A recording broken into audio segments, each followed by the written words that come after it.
Olá, seja bem-vindo ao canal com mais autoestima do Brasil. Se você é nova por aqui, muito prazer, eu sou a Carol Fagundes e este é o lugar para a gente cuidar da sua autoestima. Então se inscreve de uma vez no canal, ativa as notificações para você não correr o risco de perder nada e pode começar dando seu joinha para você me ajudar a mostrar para o YouTube que o meu conteúdo é relevante. Posso contar com você? E hoje a gente vai conversar sobre um assunto muito importante para a nossa relação com a gente mesma e com as pessoas, com o mundo ao nosso redor, que são as redes sociais. Elas estão ferrando com a cabeça de muita gente, principalmente mulheres e jovens. Mas hoje a gente vai dar um jeito nessa relação. E antes de mais nada, eu preciso dizer para você que a rede social não é tóxica. Ai, Carol, você me enganou. Não, eu não te enganei. Eu sei que esse é o título do vídeo, mas a rede social não é tóxica. Tóxica é a relação que a gente mantém com ela. Isso sim é o que precisa ser revisto. A gente vive um momento único no mundo. As redes sociais, de uma certa forma, quebraram com o monopólio dos meios de comunicação e permite que várias iniciativas muito legais ganhem voz e apareçam, o que antes não era possível para elas. Agora a gente vive uma relativa democratização dos espaços virtuais, dos lugares de fala, dando voz para pessoas e grupos que antes eram oprimidos, silenciados e que hoje têm a oportunidade de ocupar esses espaços, expor seu pensamento, e isso impacta consideravelmente também com a nossa relação com o mundo, com a conscientização, quebra de preconceitos, paradigmas. Além disso, nós também temos os fóruns, temos grupos de Facebook em que pessoas se reúnem em torno de um tema específico e se auxiliam mutuamente, trocam experiências, se apoiam, sem sequer se conhecer pessoalmente. Isso tudo porque elas estão reunidas no mesmo espaço virtual. Eu, por exemplo, participo de um grupo no Facebook chamado Papo sobre Autoestima, que é um lacre virtual. São milhares de mulheres unidas com o objetivo comum de fortalecimento da autoestima, autoaceitação, que se apoiam e se incentivam.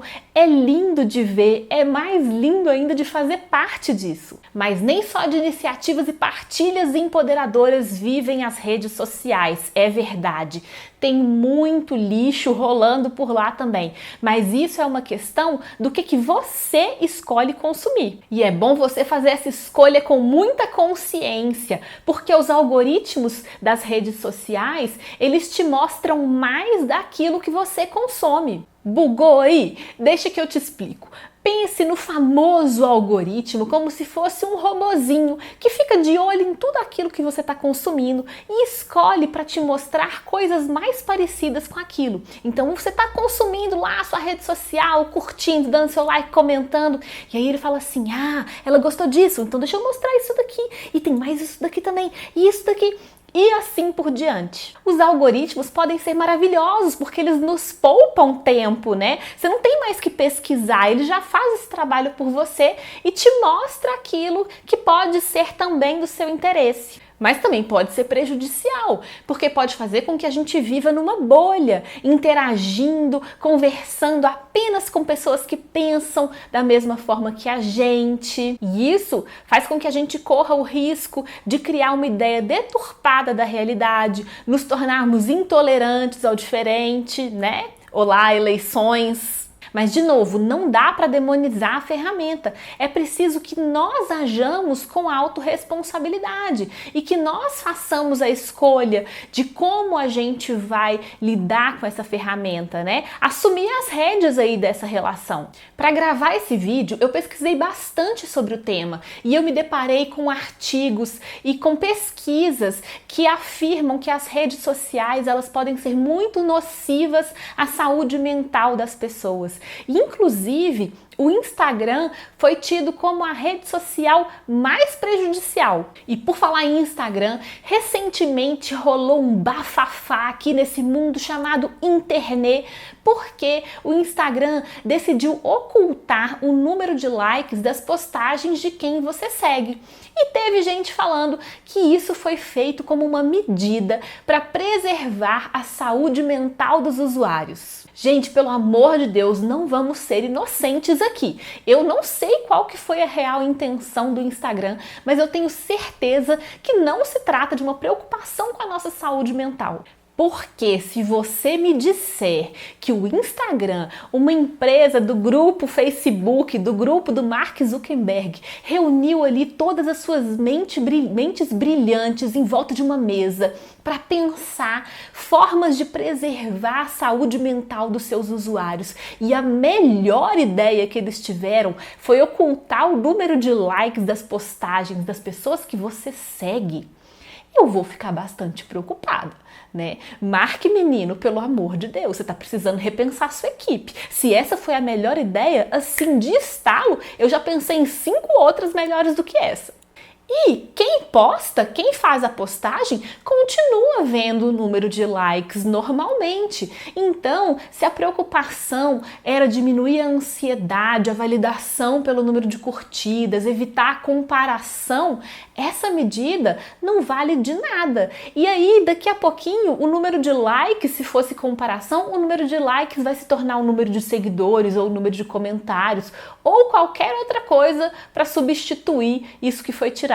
Como eu falei aqui, o cerne da questão é a relação que a gente mantém com as redes sociais. Se isso não for analisado, o comportamento nocivo, ele apenas vai mudar de foco. É o que acontece, por exemplo, com pessoas que vivem um relacionamento abusivo, mas não se preocupam em olhar para dentro delas e curar o que nelas está fazendo com que elas vivam naquele padrão de relacionamento. Aí ela rompe, sai daquele relacionamento e daqui a pouquinho ela vai entrar em um outro relacionamento abusivo, repetindo o padrão. Ou pessoas que substituem vícios.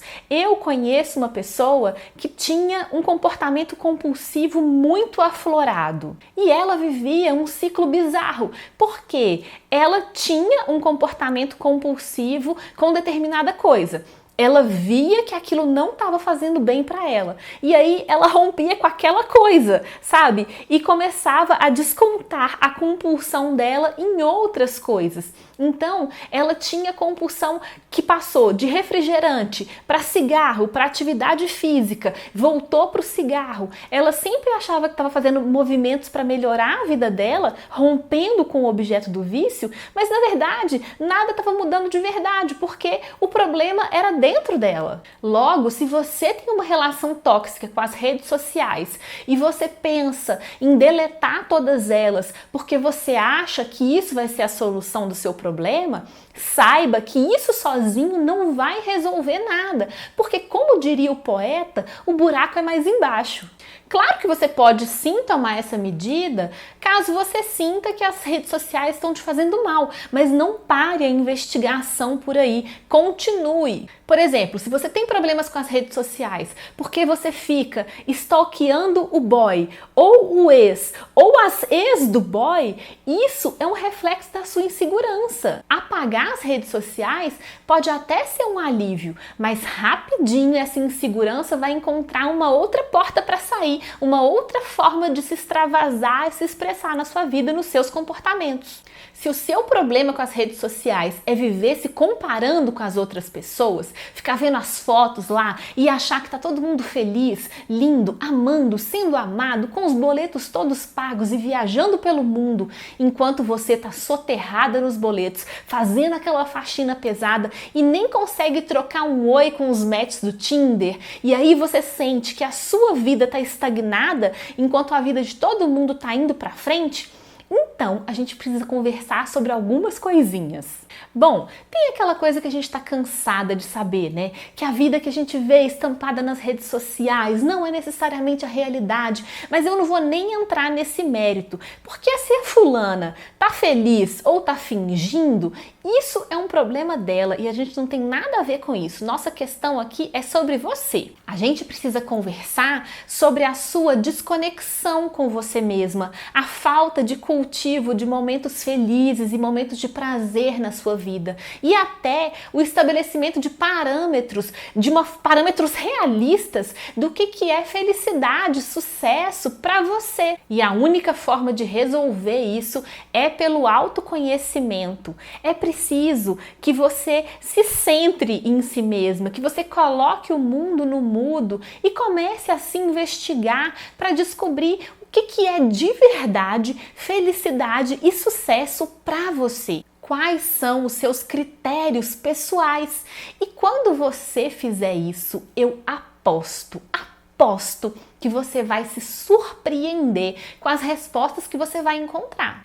Eu vejo isso acontecer o tempo todo com as minhas clientes que viviam correndo atrás daquilo que elas viam as pessoas buscando, vivendo, e quando elas pararam para se conhecer, elas viram que os critérios delas eram totalmente diferentes e, na maioria das vezes, muito mais simples, menos glamurosos daquilo que elas estavam buscando, e isso foi muito libertador para elas e pode ser para você também. Quando você está feliz e realizada com a sua própria vida, vivendo de acordo com os seus próprios parâmetros e critérios e cultivando momentos felizes, momentos de prazer, você está ocupada demais vivendo e você não tem tempo para se comparar com as outras pessoas.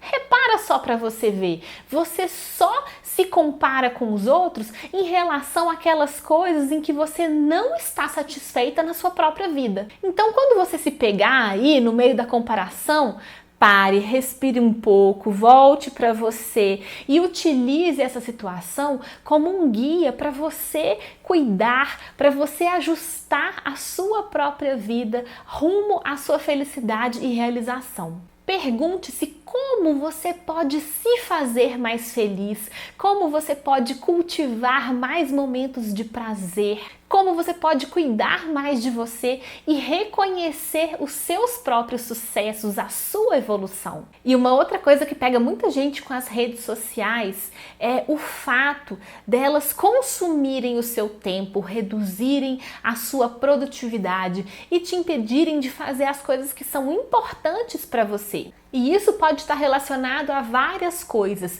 desde a falta de organização do seu tempo e da sua rotina, até a falta do cultivo de momentos de prazer e diversão na sua vida. É fato que quando a gente está navegando nas redes sociais, a gente está em busca de prazer, de descanso, de diversão. Se você parar para se investigar e encontrar outras fontes de prazer, de diversão, de descanso, de carinho com você, muito provavelmente você vai reduzir consideravelmente a sua necessidade de estar ali online o tempo todo. E tem também a questão dos hábitos que nós vamos criando ao longo da vida. Pelo menos para mim, pegar o meu celular e checar as minhas redes sociais estava sendo um hábito, um comportamento praticamente involuntário. Sem nem perceber, eu esticava meu braço, pegava o celular e entrava nas redes sociais. E quando eu me dava conta, já tinha passado meia hora e eu tinha largado uma tarefa pendente, uma tarefa no meio, só para fazer isso. Você também é assim? Fala a verdade. A boa notícia é que um hábito ele pode ser modificado. E para isso é necessário planejamento e disciplina. Por exemplo, se eu vejo que as redes sociais estão atrapalhando a minha produtividade, eu posso começar a trabalhar com intervalos de tempo, em janelas de tempo. Eu trabalho 50 minutos com foco e atenção total naquilo que eu estou fazendo e vou intercalando 50 minutos com 10 minutos de intervalo para descanso, para lazer, e nesses 10 minutos de intervalo eu posso até checar as minhas redes sociais. Ou então criar horários fixos para acessar as redes sociais ao longo do dia, como eu vejo muitas pessoas fazendo. O importante aqui é você agir com autorresponsabilidade, você assumir o controle da situação e criar novos hábitos para sua vida, sem dar de ombros e sem se tornar refém dos comportamentos antigos. E por fim, eu quero falar sobre mais um aspecto que incomoda muitas pessoas quando o assunto são as redes sociais, que é a exposição e a interferência das outras pessoas na sua vida. E aí, de novo, a responsabilidade é de quem? É nossa, com uma coisinha chamada limite. É você que tem que definir qual é o seu limite. Qual é o limite da exposição que você quer ter? Qual é o limite da interação e interferência que você permite que as outras pessoas tenham com você? Se essa é uma questão relevante na sua vida, então é fundamental que você dedique um tempinho para pensar sobre ela. E as pessoas só vão até onde a gente permite. Então, se elas estão sendo invasivas, se elas estão sendo intrometidas, cabe a você se posicionar e dizer para elas até onde elas podem ir e a partir de onde elas não podem ultrapassar. Eu sei que não é gostosinho ter que se manifestar e impor limites. Eu sei que pode ser chato, mas mais chato ainda é a gente viver refém do comportamento invasivo dos outros. Bom, falar sobre redes sociais é assunto que não acaba mais, mas o que eu quero que você tenha sempre em mente é que a forma como você se relaciona com as redes diz muito mais sobre você do que sobre elas. E é em você que é preciso focar a sua atenção, o seu carinho, o seu cuidado para transformar essa relação caso ela esteja te fazendo mal. Eu tentei abordar aqui algumas das situações mais comuns, alguns aspectos muito importantes, mas se tem algo que você achou que ficou faltando, uma dúvida, uma situação específica sua, deixa um comentário aqui embaixo. Quem sabe eu não gravo um outro vídeo sobre esse assunto ou faço uma live para a gente interagir ao vivo sobre isso. Então conversa aqui comigo, escreve aqui embaixo o que você achou, seus pensamentos sobre esse tema. Um beijo grande e eu vejo você no próximo vídeo. Tchau, tchau!